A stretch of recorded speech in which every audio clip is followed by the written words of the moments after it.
Welcome to the Jacob Johnston Show. Before I get into today's video, let me first say if you're watching this on YouTube, check the links in the description below where you can watch this on Rumble instead. Let's go ahead and support free speech platforms.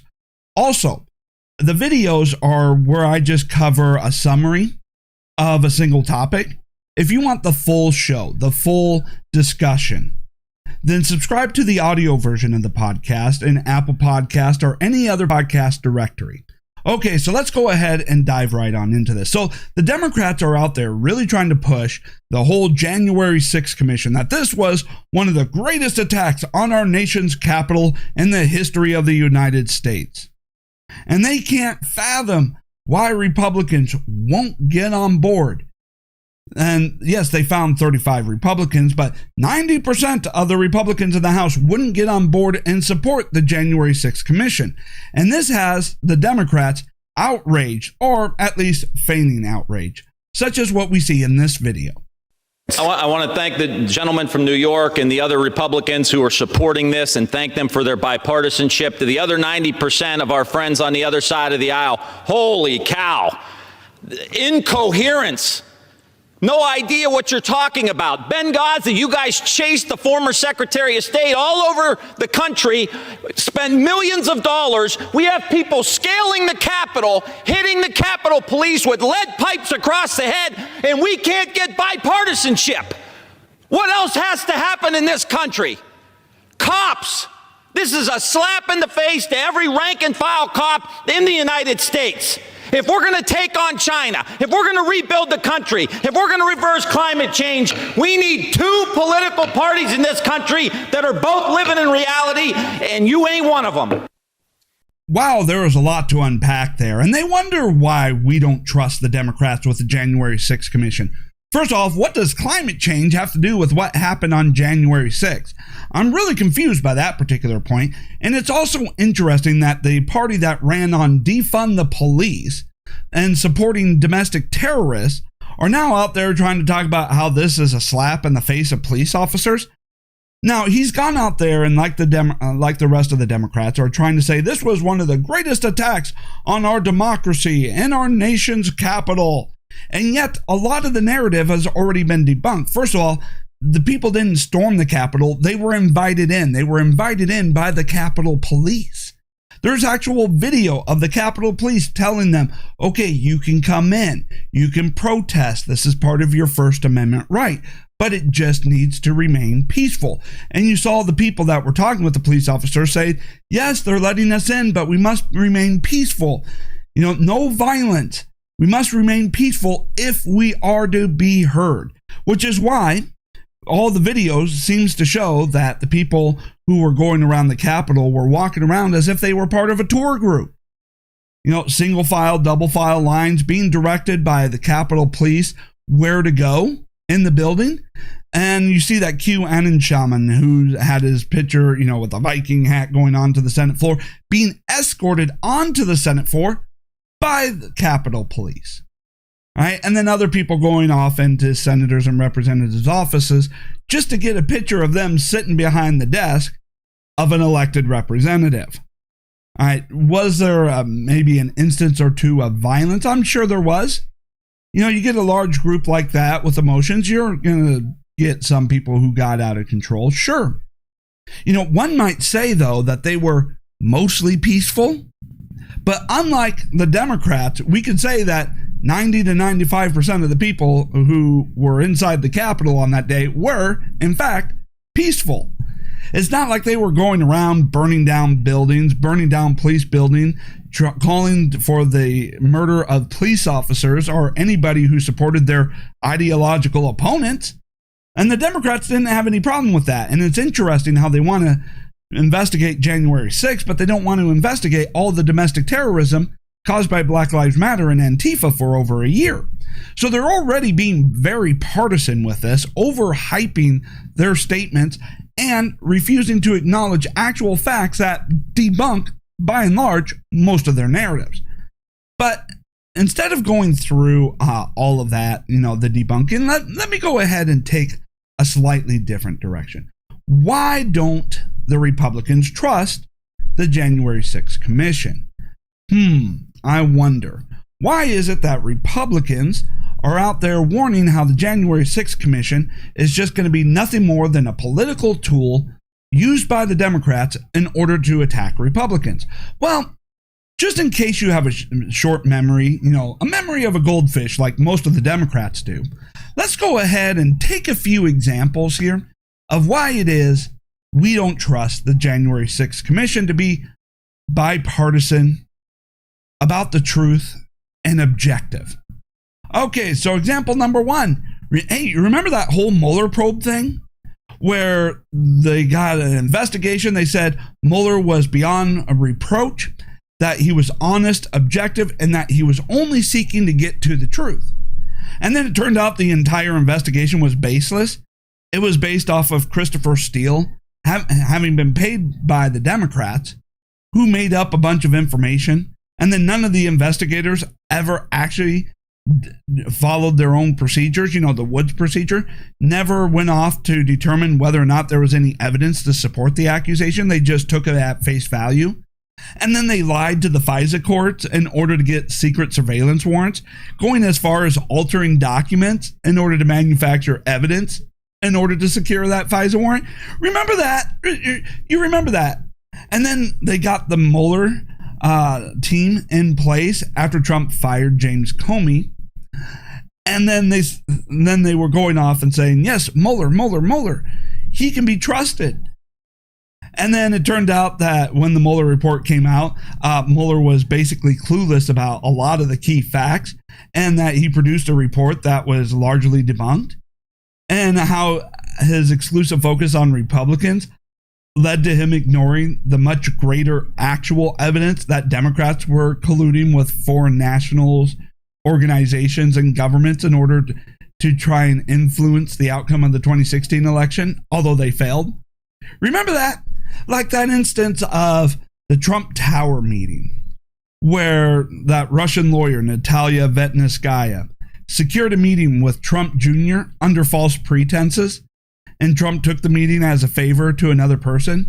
And then when they got to the meeting and Trump Jr. figured out what the meeting was really about, not only, decline the dirt that she was claiming to have on Hillary Clinton, but then told her to, if she had any evidence, submit it to the government.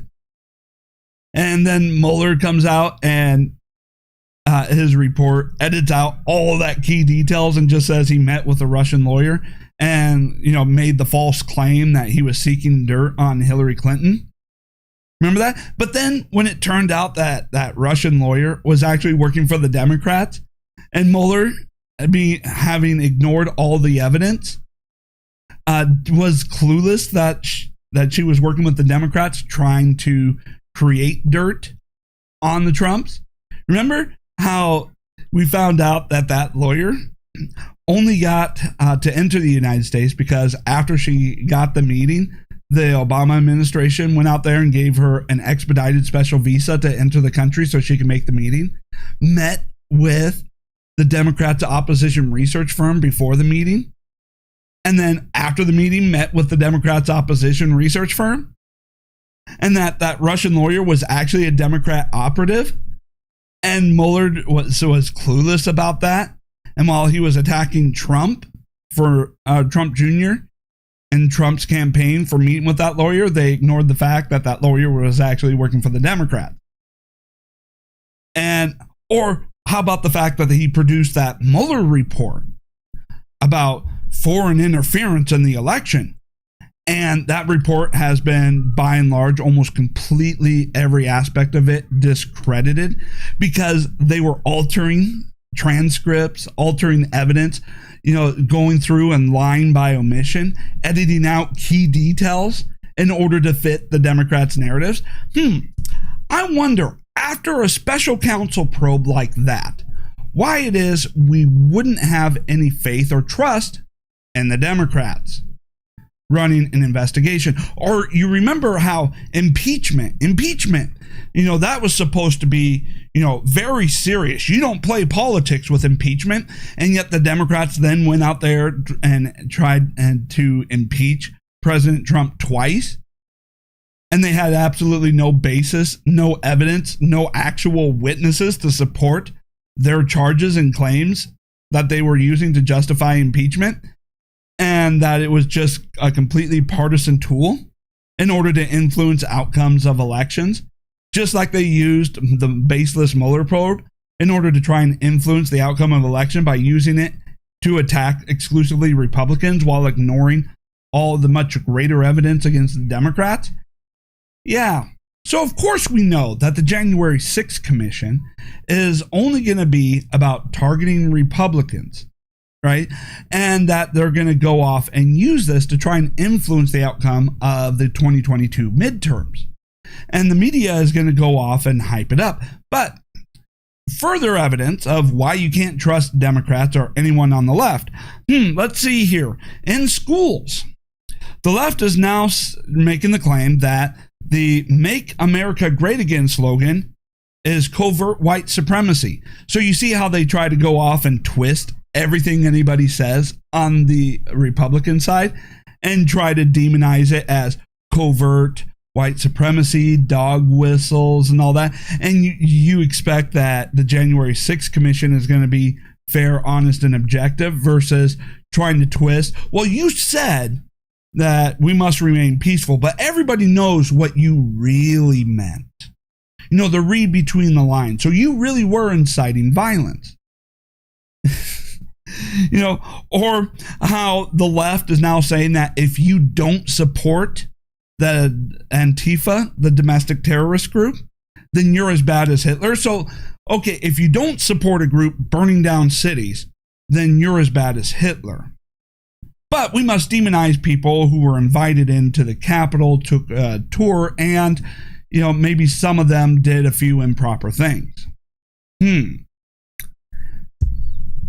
know, something tells me your objectivity or your claim to objectivity is a bit on the skewed side. Or, you know, the Democrats, Israel, Palestine, and they're calling Israel the an apartheid state. Tongue-tied, I can't pronounce that. But trying to claim Israel is the oppressor, and they're all siding with Hamas and Palestine, who are the aggressors.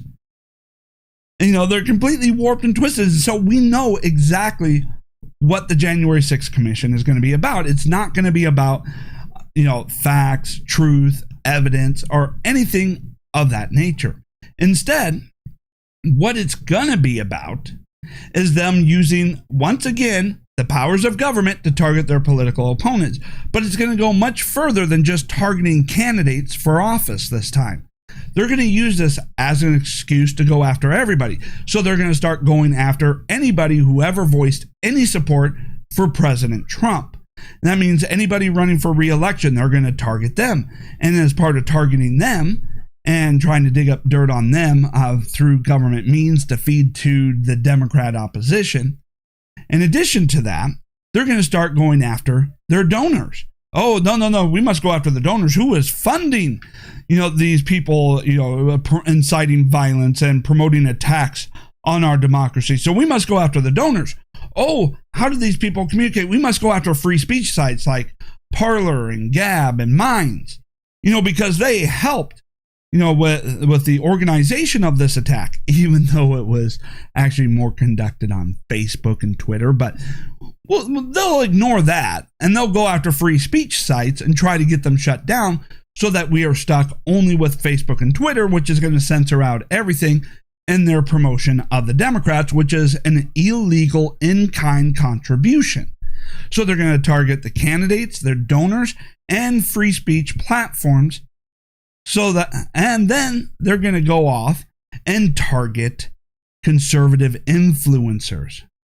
They're going to go off and target conservative influencers, say that they were part of inciting violence in order to harass, intimidate, and scare off their sponsors to get them demonetized. Yep. Forgot to mute the computer. Oh, well, I'm not going to edit that out. So they're going to go after the candidates' donors, free speech platforms, and try and go after the sponsors of conservative influencers to try and defund and block the Republicans from being able to engage or compete in the election just before the 2022 midterms. Because the Democrats know it's going to be a complete disaster, which is why they are overhyping what had happened. So that's just a brief overview of why it is we cannot trust in any way, shape, or form the Democrats and the January 6th Commission. Because it turns out that after you have proven to be corrupt liars, after you've abused every office of government for political targeting, trust is kind of hard to come by. All right, so go ahead and subscribe to the audio version of the podcast where I'll go into this in much greater length and detail, along with a lot of other subjects related to the January 6th Commission, the aliens in the news, and a few other interesting issues. All right, so thank you so much, and I will be back again soon.